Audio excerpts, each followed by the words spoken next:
Y con un tema que evidentemente está en el debate desde que salió el tema de la reforma, que ha estado durante toda esta mañana, que la ministra lo ha defendido, que Roberto también lo ha defendido, respecto a la libertad sindical. Sí. Quienes se oponen a la reforma dicen que la libertad sindical en la práctica se acaba, aunque queda consagrada en la Constitución y en la reforma.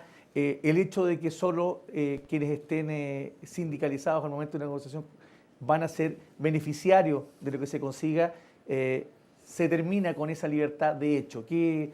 ¿Cómo defiendes tú eso? Que me imagino que estás de acuerdo en que la libertad sigue vigente. A ver, dos cosas. Primero, yo quiero hacer una referencia más general a la apreciación que escucho a veces en algunas exposiciones cuando se habla de sindicatos, ¿no? Y se habla de sindicatos como si los sindicatos fueran un conjunto de personas irracionales que viven fuera de la realidad, que no tienen ningún problema en destruir la empresa que les da trabajo, que los acoge, que probablemente es el lugar de su desempeño laboral. Hay un enfoque, a mi juicio, súper ideologizado y politizado cuando se habla de los sindicatos como un ente que es, por definición, contrario a la empresa, sin imaginar ni por un minuto lo que ocurre en la realidad, que el sindicato es parte integral de la empresa. Eso es un punto general que quiero hacer, ¿ya?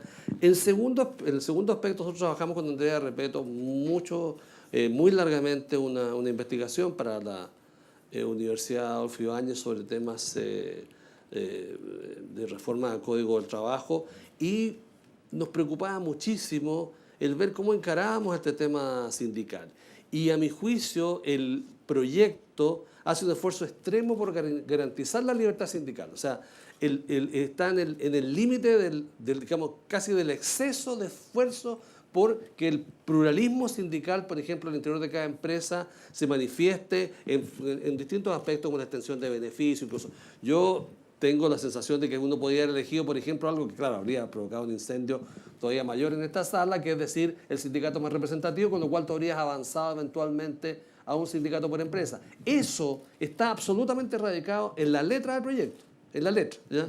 Y induce, por el respeto a la libertad sindical, por la coherencia entre el texto y la Constitución, etcétera, introduce también otro riesgo eventual, que es la fragmentación sindical, con lo cual esta idea de partes equilibradas y simétricas se debilita, y por tanto la lógica y la posibilidad de imposición por parte de uno del empleador sobre este sujeto, que va a ser el capacitado para los pactos, el capacitado para extender eventualmente con la venia del empleador los beneficios, etcétera, etcétera, puede hacer esto ocurrir. Entonces, yo te digo, está sumamente atendido el tema de la libertad sindical en el proyecto, en el sentido no solo de su alineamiento con todos los convenios internacionales de que Chile es parte, sino que te digo, está sobredimensionado como esfuerzo en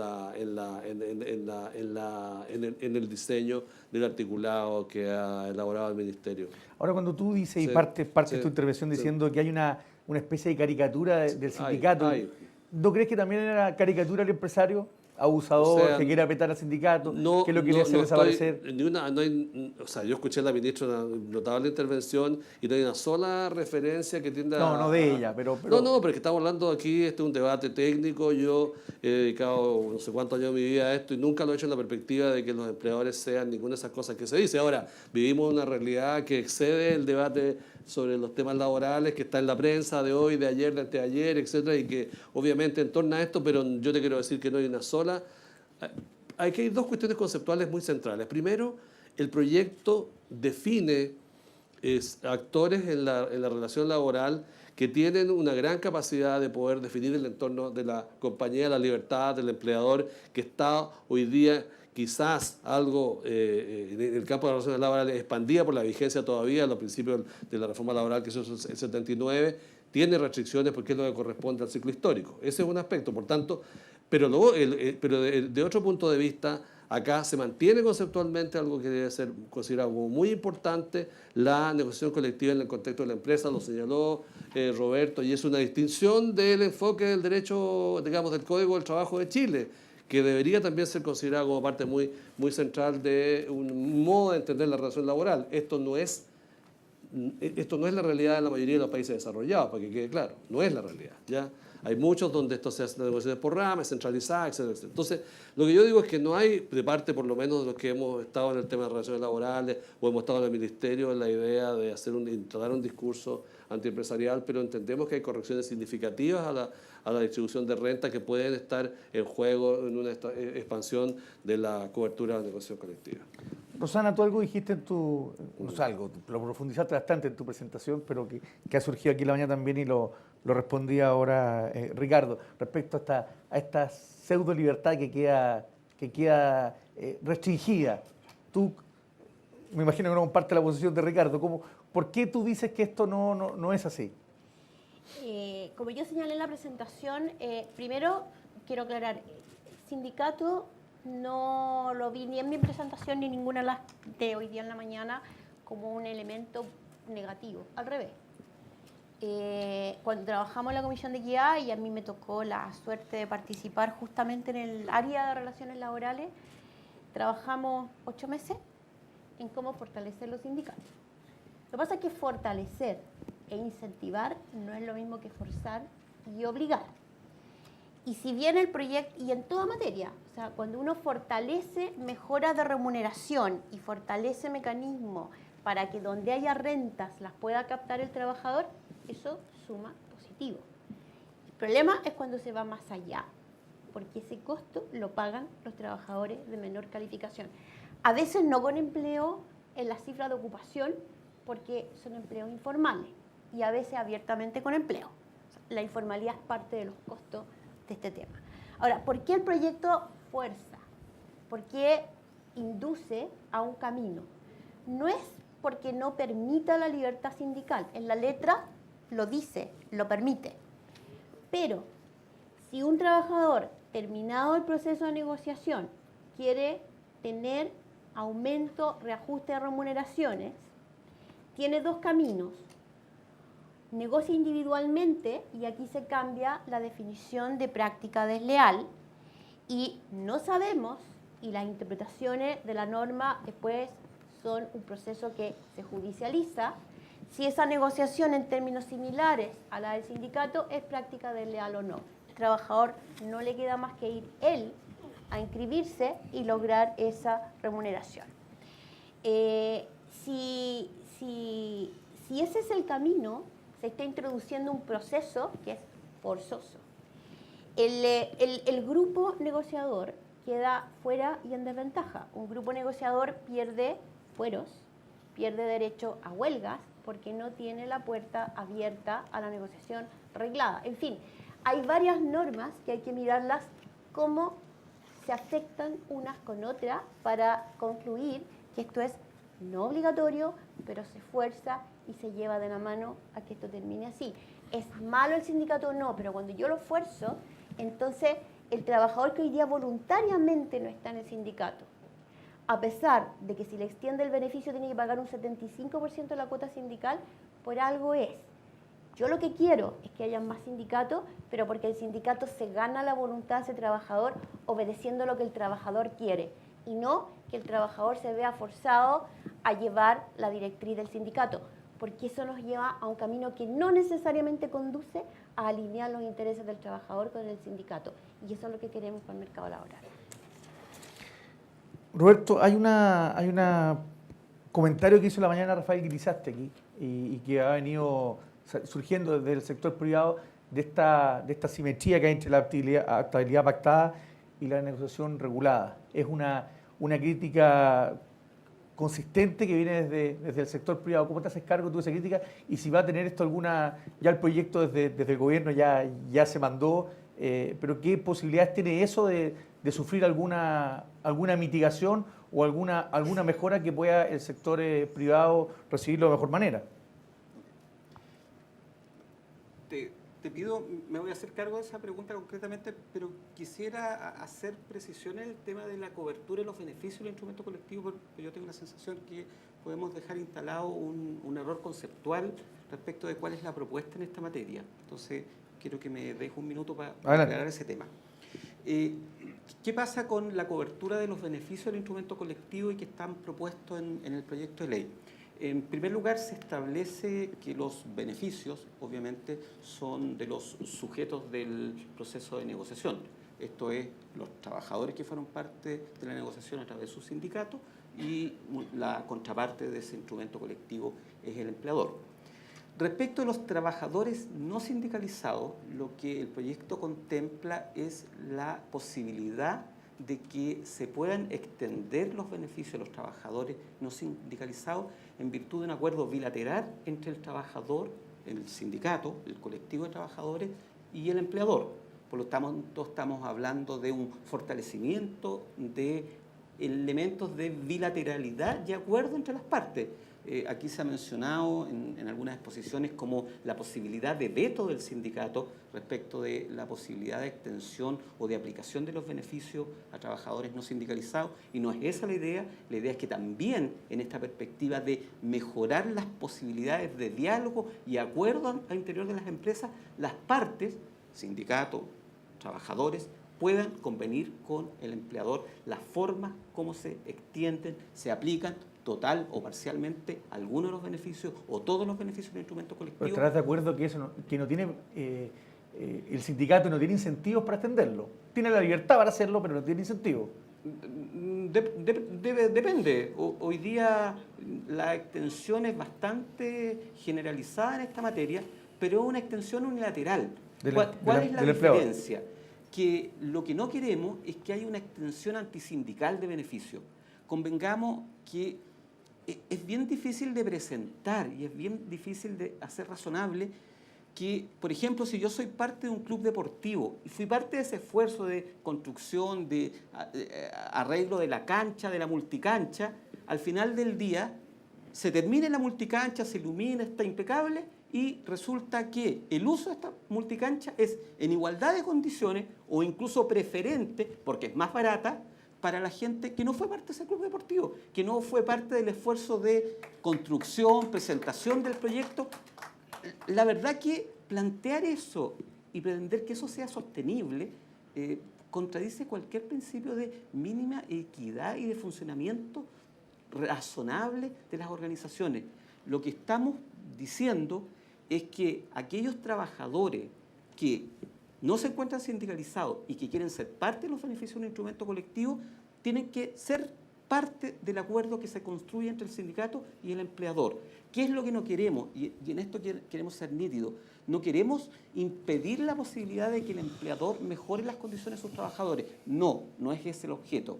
Queremos que el empleador no mejore las condiciones de los trabajadores no sindicalizados en forma antisindical. O sea, que no sea ese un instrumento para debilitar la organización de los trabajadores. Ese es el objetivo, ese es el sentido, y eso es lo que está puesto en el espíritu y en la letra del proyecto de ley. Ahora, respecto del tema en particular que planteaba Rafael y que tú hacías mención, efectivamente la titularidad sindical conversa con la ampliación de materia. Es parte de un equilibrio, y uno debería establecer en esos niveles de simetría, sin lugar a dudas. ¿Cuál es el punto en esta materia? Porque convengamos que para donde se está estableciendo un umbral, una suerte de filtro para negociar, tiene que ver con los pactos de adaptabilidad. Y eso tiene que ver, ¿y de dónde surge este tema? Tiene que ver fundamentalmente con lo que planteaba Cristian en su exposición, que tiene que ver con las profundas desconfianzas que existen en los actores en materia de relación laboral. En Chile, en materia laboral, y todos los que estamos aquí, que hemos estado muchos años, algunos más en los temas vinculados al mercado del trabajo, a organización del sistema productivo desde la perspectiva del trabajo, hay dos grandes temas que han sido permanentemente vetos en nuestro sistema. Uno son los temas de jornada, de adaptabilidad, porque es como el último bastión del sector laboral de los trabajadores para oponerse en una propuesta a total flexibilidad como algunos sectores plantean. Y el otro es el tema de las indemnizaciones por año de servicio. Ambas son debilidades de nuestro sistema laboral.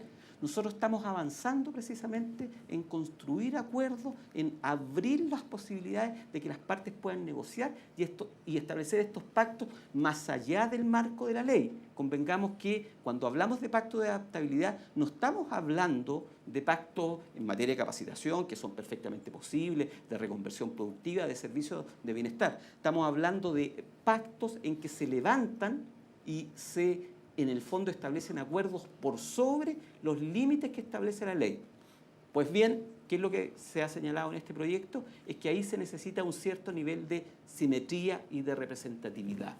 En régimen lo que está planteado es un 30% de sindicalización, y esto tiene que ver con que necesitamos que efectivamente los trabajadores vayan construyendo confianza, certeza, se vaya estableciendo cierto nivel de simetría en esta cancha para que de alguna manera podamos avanzar en mayores niveles de autonomía, en mayores niveles de libertad entre las partes. Este es un tema que así está planteado en el proyecto, como todos los temas que están planteados son parte del debate parlamentario. Se pueden probablemente en esta como en otras instituciones revisar perfeccionamiento a la luz del debate parlamentario, pero la idea es que estos instrumentos efectivamente conversa simetría con ampliación de materia y conversa también en la perspectiva de construir confianza entre los actores. Bueno, tú dijiste la reforma era mala, no por el momento en que se hacía, sino que porque la reforma era mala. ¿Tú crees que uno de estos puntos en particular, el que estamos discutiendo con Roberto, es uno de los más graves o no necesariamente? Es uno de los más graves. Yo creo que no hay tal simetría. Confío en la buena fe de perseguir esa simetría. La sensación que tengo es que no se refleja, ni las normas establecidas son pertinentes para responder a esa misma simetría. En el ejemplo de la cancha de fútbol que el propio Roberto colocaba, a propósito de la externalización, obviamente que estamos en desacuerdo con la externalización, con la extensión, de beneficios a propósito de una práctica antisindical. Y podemos generar instrumentos para sancionar drásticamente y fiscalizar bien y de verdad esas prácticas antisindicales. Pero lo que se está haciendo es prohibiendo que en una empresa, en que obviamente tiene que haber cierta homogeneidad de condiciones de trabajo, dado ciertas similitudes de carga, función, etc., pues bien, se prohíba entonces negociar similarmente las condiciones de trabajo de los demás trabajadores no afiliados a un sindicato. En el ejemplo de Roberto, es como prohibirle a uno de los socios de ese club que haga otro club al lado con aquellos trabajadores que no se han hecho socios de este club. Y le dicen, mire señor, le prohíbo yo que usted haga otro club y se asocie con otro grupo en las mismas condiciones de la cancha. Entonces, no hay una discusión respecto de sancionar las prácticas antisindicales. No. Y pueden haber herramientas eficaces para inhibirlas. El tema central es que se le va a limitar e impedir que se negocie con similares características con los demás trabajadores que no están afiliados. Enseguida, yo creo que no hay cierta simetría ni equilibrio, al revés, creo que desequilibra y hace más asimétrico si uno mira sistemáticamente el resto de las normas y en el conjunto no hay una norma que equilibre este fuerte poder de negociación y esta renuncia que hace el trabajador entregándole a la directiva sindical de per se y permanentemente su representatividad en la negociación colectiva. Son 2 o 3 características que yo creo que son cruciales y que no tienen un equilibrio. No tienen un equilibrio razonable o un límite razonable que nos permita, en consecuencia, pensar en que se trata de una reforma que en su conjunto resuelve cierta asimetría, responde a necesidades sociológicas y laborales del país y en segundo lugar, mantiene una estabilidad en la negociación colectiva de suerte tal que ninguna de las partes se sienta con poder suficiente sobre la otra. Ricardo, ¿tienes alguna aprensión al respecto de que haya un aumento en la conflictividad, sobre todo en una primera etapa de esta reforma, si se aprueba como está, o no tienes ahí ninguna presión al respecto? A ver, aquí hay 3 cosas que puedo decir. Primero, me parece muy notable que lo haya dicho la ministra y Roberto, y uno de los propósitos de la reforma es que esta nueva institucionalidad de relaciones laborales tienda a ser capaz de contener lo que hoy día opera por fuera de la ley, por fuera del Estado de Derecho y que opera de modo muchas veces agresivo o violentos. Yo creo que es una muy buena idea tener ese foco, esa preocupación, ese sentido persuasivo de ir metiendo el total de los conflictos que ocurren en el mundo del trabajo al interior de un funcionamiento institucional, ¿ya? Lo segundo es que yo tengo la sensación de que Chile es un país de poca huelga, ¿ya?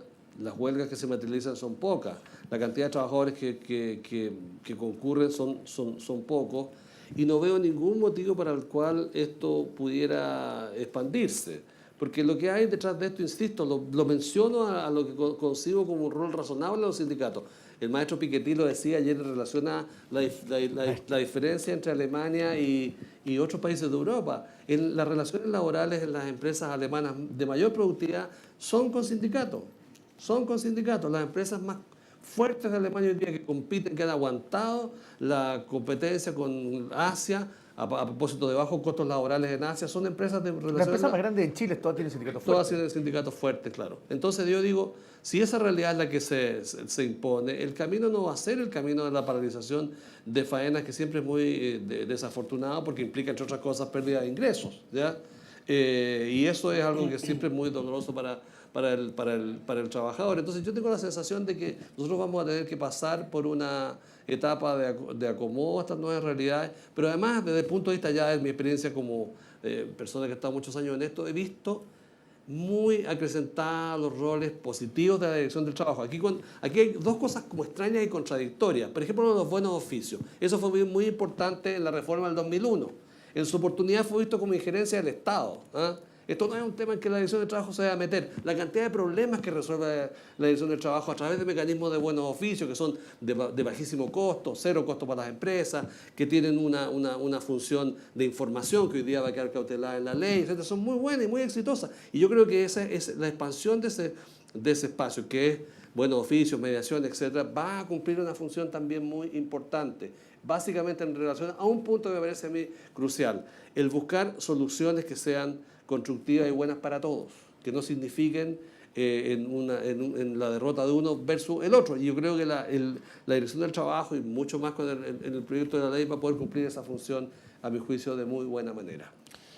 Roberto, Ricardo lo decía, hay poca huelga en Chile, y alguien mostraba, creo que la propia ministra o Rafael mostraba en la mañana cifras de huelga, o dio algunos números, pero sí mostraba también que ha crecido el nivel de paros ilegales. A esta altura del año, por ejemplo, en los últimos años ha sido permanente y constante que hayan paros ilegales en la actividad portuaria, que sobre todo cuando viene la temporada de fruta es muy compleja. Hay un periodo ahí que el empresariado lo ha calificado como extorsión, los trabajadores lo han tomado como un periodo evidentemente interesante para ellos para analizar este tipo de... no analizar, llevar adelante este tipo de acciones. La CPC ha planteado que una de las cosas importantes que se tiene que incorporar a esto es castigar de manera real los paros ilegales. La legislación hoy día lo contempla, pero la realidad no se aplica. ¿Cómo se hace cargo la reforma de eso? A ver, hay un par de cifras que son interesantes en esta materia y la ministra hacía mención de ellas. Efectivamente, las paralizaciones, el conflicto inorgánico en materia laboral todavía está muy por debajo de lo que es el conflicto laboral legal, digamos, de las huelgas legales. Es más o menos un tercio en relación al número total de paralizaciones que se producen, digamos, respecto a las huelgas legales versus el conflicto inorgánico, pero sin embargo, crecientemente ha aumentado el número de trabajadores involucrados en conflictos inorgánicos.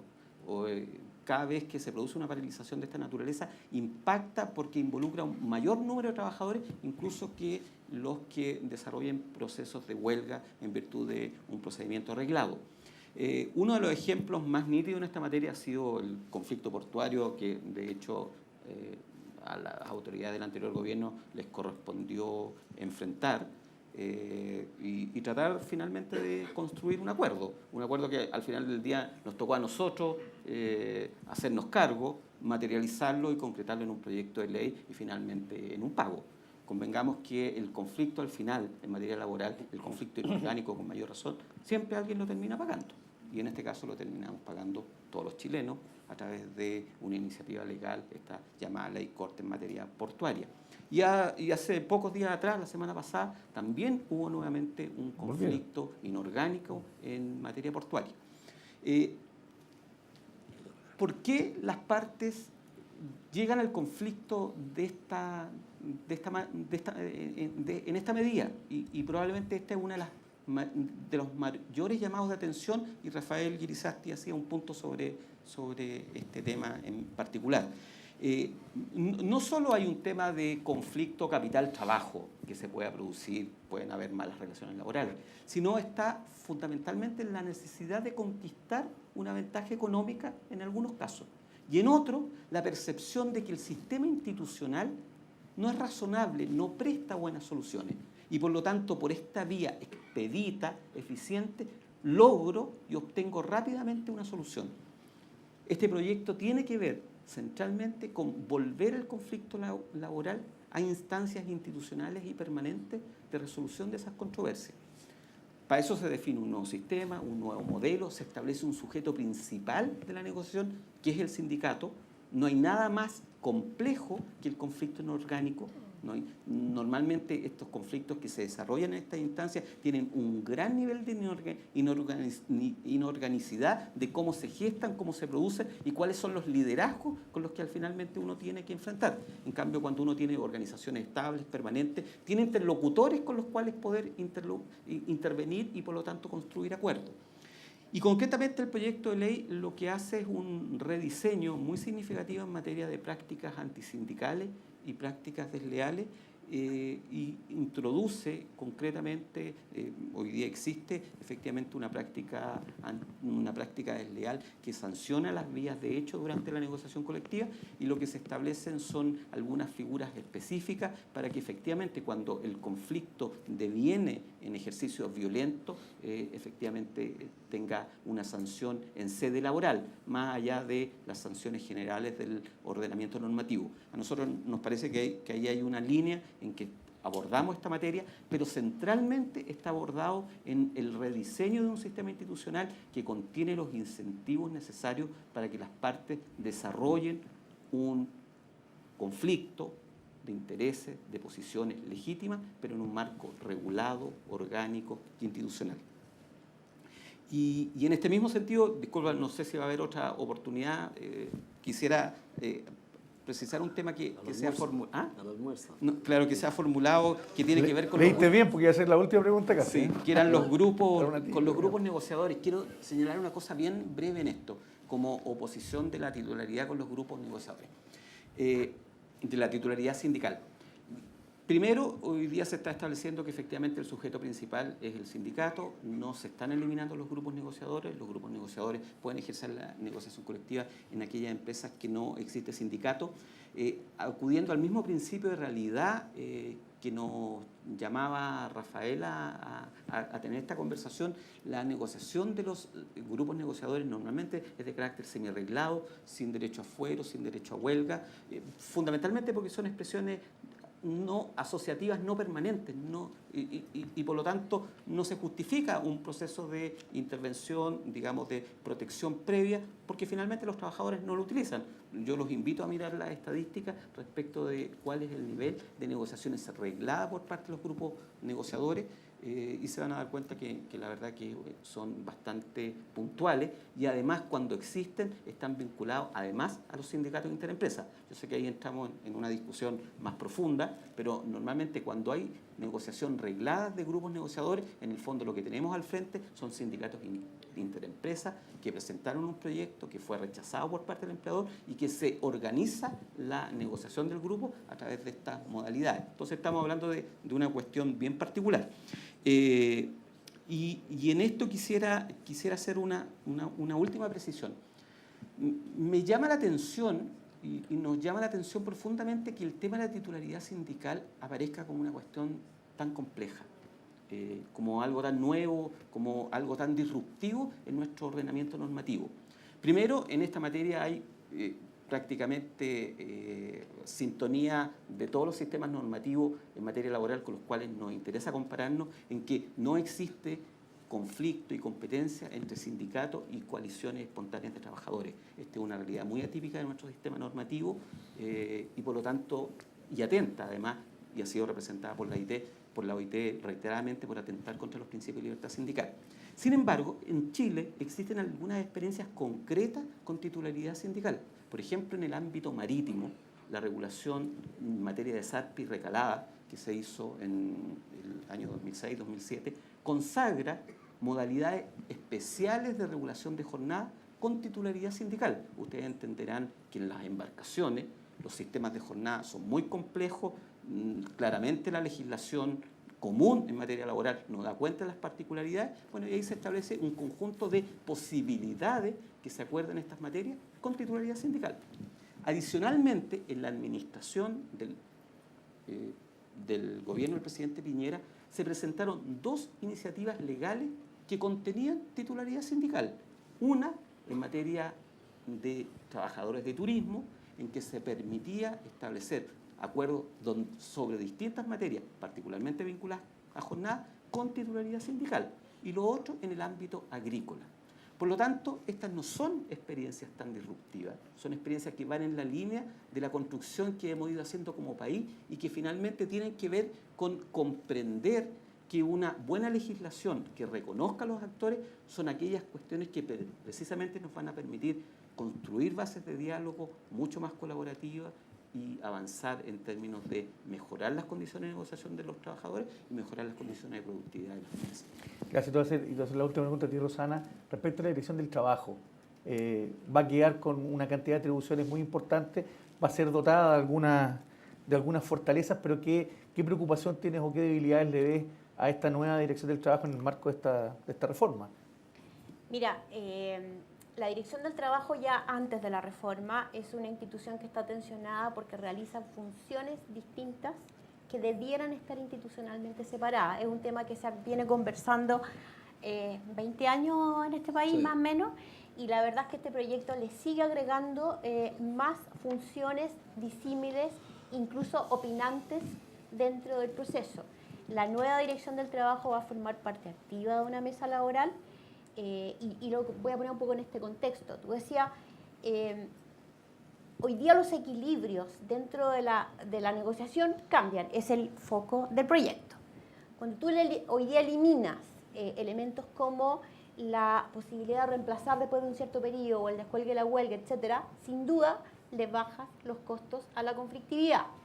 Esos elementos en todas partes del mundo está demostrado, aumentan la conflictividad. Entonces, cuando dice este proyecto no aumenta la conflictividad, ¿cuál es el único elemento que tú puedes decir contiene la conflictividad? Esta mesa de negociación que te sirve el gobierno a través de la Dirección del Trabajo, donde no solamente va a escuchar, no solamente va a componer, no solamente va a preguntar, sino que va a proponer, va a interpretar, y va a tener, por lo tanto, un rol de solución activa, incluso de buenos oficios puede sentarte a la mesa.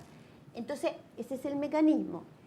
Esa institución que hace esto es una institución que fiscaliza, multa, que tiene otra función, que tiene la función de proteger al trabajador según nuestra institucionalidad laboral, y por lo tanto esta combinación de funciones, aunque tú los pongas en oficinas separadas y con vidrios distintos, parten de una lógica institucional en que los roles se mezclan y se intervienen unos con otros.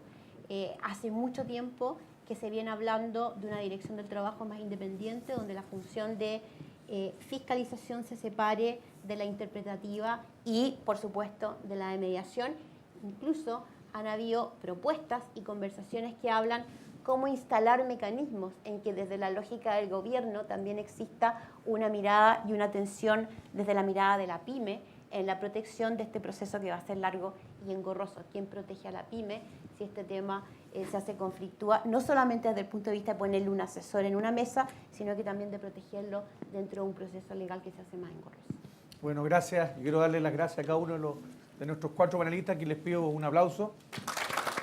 Se nos quedaron varias preguntas, pero ya es una buena hora y quiero agradecerle a la SOFOFA y a la Universidad del Desarrollo por habernos permitido tener este interesante panel.